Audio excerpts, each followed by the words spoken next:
الشیطان الرجیم بسم اللہ الرحمن الرحیم۔ حضرت عمران بن حسین رضی اللہ تعالیٰ عنہ آپ ارشاد فرماتے ہیں کہ من قرأ القرآن،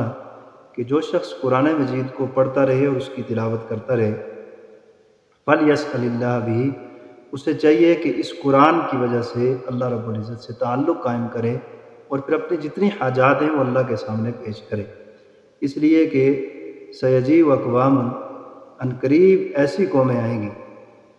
یقرؤون القرآن، کہ وہ قرآن پڑھیں گے اور پھر لوگوں سے سوال کریں گے۔ تو اس کو بڑا مضمون طریقے سے اللہ کے حبیب صلی اللہ علیہ وسلم نے بیان فرمایا کہ قرآن مجید پڑھ کر لوگوں سے سوال نہیں کرنا چاہیے، بلکہ قرآن مجید اتنی عظمت والا ہے، برکت والا ہے، رحمت والا ہے کہ قرآن مجید کے اندر اللہ رب العزت نے ہر قسم کی طاقت کو پوشیدہ رکھا ہے۔ اس لیے جو اہل قرآن ہیں، قرآن مجید کی تلاوت کرنے والے، صبح و شام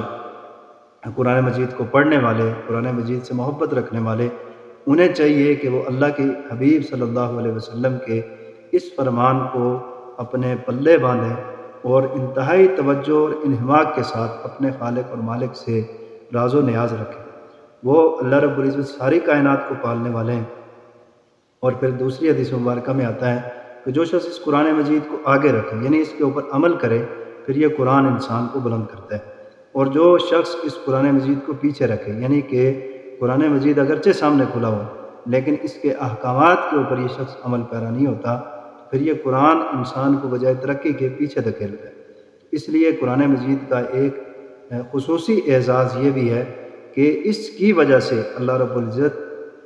انسان کے تمام سوالات جو انسان اللہ رب العزت سے مانگتا ہے، تہجد میں اور اسی طرح عام دعاؤں میں، افطار و سحر کے وقت انسان دعائیں کرتا ہے، تہجد میں دعائیں کرتا ہے، روزانہ کی بنیاد پہ جو انسان دعائیں کرتا ہے، اللہ رب العزت ان سوالات کو، انسان کی ان دعاؤں کو قبول فرماتے ہیں۔ لیکن یہ کس شخص کے لیے ہے؟ جو قرآن مجید کو پڑھے اور توکل اللہ کے اوپر کرے کہ اس قرآن کی برکت سے اللہ رب العزت مجھے دنیا اور آخرت میں عزت دیں گے، اس قرآن کی وجہ سے اللہ رب العزت مجھے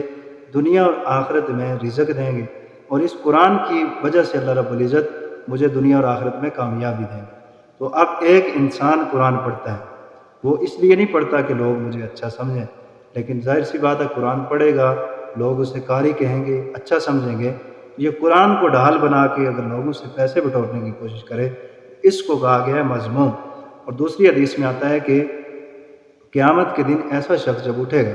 جو قرآن کے ذریعے سے لوگوں سے مال بٹورنے کو اپنا جو ہے وہ ذریعہ معاش بنائے، تو یہ قیامت کے دن اٹھے گا تو اس کے چہرے کے اوپر جو ہے وہ صرف ہڈی ہوگی،